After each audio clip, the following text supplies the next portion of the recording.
Praise Lord. ഭൂമിയിൽ നിന്നും സ്വർഗത്തിലേക്കുള്ള ഗോവണി, ഇക്കാര്യത്തെക്കുറിച്ചാണ് ഇപ്പോൾ സംസാരിക്കാൻ പോകുന്നത്. ഉൽപ്പത്തി 28:12 ഭൂമിയിൽ നിന്നും സ്വർഗത്തിലേക്കുള്ള ഒരു ഗോവണിയിൽ കൂടി ദൂതന്മാർ കയറുകയും ഇറങ്ങുകയും ചെയ്യുന്നത് യാക്കോബ് സ്വപ്നത്തിൽ കണ്ടതായി എഴുതിയിരിക്കുന്നു. കാര്യം തന്നെ യോഹന്നാൻ 1:51 കാണുന്നു. റഫറൻസ് ബൈബിളുകളിൽ പഴയ നിയമത്തിലെയും പുതിയ നിയമത്തിലെയും ഈ വചനങ്ങൾ തമ്മിലുള്ള ബന്ധം റെഫർ ചെയ്തിട്ടുണ്ട്. എന്നാൽ യോഹന്നാൻ 1:51 ഇംഗ്ലീഷ് പരിഭാഷയിൽ ആണ് ശരിയായ അർത്ഥമുള്ള angels of God ascending and descending upon the son of man എന്ന് കാണുന്നത്. മലയാളം തർജ്ജമയിൽ മനുഷ്യപുത്രൻ്റെ അടുക്കൽ ദൈവദൂതന്മാർ കയറുകയും ഇറങ്ങുകയും ചെയ്യുന്നത് കാണും എന്നാണ് തർജ്ജമ ചെയ്തിരിക്കുന്നത്. ഇത് തെറ്റാണ്. ഇവിടെ പറയുന്ന ഗോവണി യേശുക്രിസ്തു തന്നെയാണ്. Ascending and descending upon the son of മാൻ എന്നാണ് പറഞ്ഞിരിക്കുന്നത്. അതായത് യേശുക്രിസ്തുവിൻ്റെ മേൽ കൂടെ കയറുകയും ഇറങ്ങുകയും ചെയ്യുന്നു എന്നാണ് ഇവിടെ പറയുന്നത്. അതായത് ആ ഗോവണി എന്ന് പറയുന്നത് യേശുക്രിസ്തു തന്നെയാണ് എന്നുള്ളതാണ് ഇതിൽ നിന്ന് നമുക്ക് വ്യക്തമാകുന്നത്.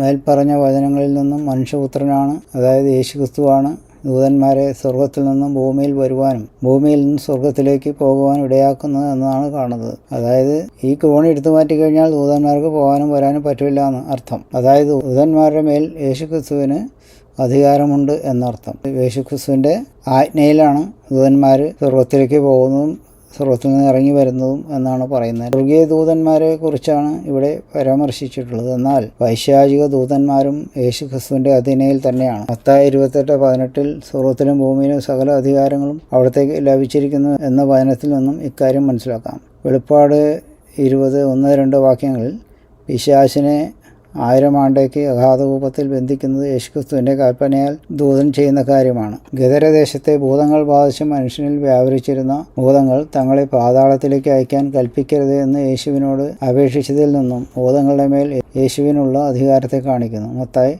8:30-31 വാക്യങ്ങളിലാണ് അത് പറഞ്ഞിരിക്കുന്നത്. ഈ വചനങ്ങളൊന്ന് വായിക്കാം. ഉൽപ്പത്തി 28:12 അവൻ ഒരു സ്വപ്നം കണ്ടു. ഇത് ഭൂമിയിൽ വച്ചിരിക്കുന്ന ഒരു കോവണി, അതിൻ്റെ തല സ്വർഗത്തോളം എത്തിയിരിക്കുന്നു. ദൈവത്തിൻ്റെ ദൂതന്മാർ അതിന്മേൽ കൂടി കയറുകയും ഇറങ്ങുകയുമായിരുന്നു. യോഹന്നാൻ 1:51 ആമേൻ ആമേൻ ഞാൻ നിങ്ങളോട് പറയുന്നു, സ്വർഗം തുറന്നിരിക്കുന്നതും മനുഷ്യപുത്രൻ്റെ അടുക്കൽ ദൈവദൂതന്മാർ കയറുകയും ഇറങ്ങുകയും ചെയ്യുന്നത് നിങ്ങൾ കാണും എന്നും അവനോട് പറഞ്ഞു. ശിഷ്യന്മാരോട് യേശുക്രിസ്തു പറഞ്ഞ കാര്യമാണിത്. ഇപ്പം ഇതിൽ മനുഷ്യപുത്രൻ്റെ അടുക്കൽ എന്നുള്ളതല്ല, ഇംഗ്ലീഷിൽ അത് വേറെ രീതിയിലാണ് എഴുതിയിരിക്കുന്നത്. അതൊന്ന് നോക്കാം. John 1:51 and he said unto him verily verily I say unto you hereafter you shall see heaven open and the angels of God ascending and descending upon the son of man. യേശുക്രിസ്തുവിൽ കൂടെ കയറുകയും ഇറങ്ങുകയും ചെയ്യുന്നു എന്നാണ് ഇവിടെ പറഞ്ഞിരിക്കുന്നത്.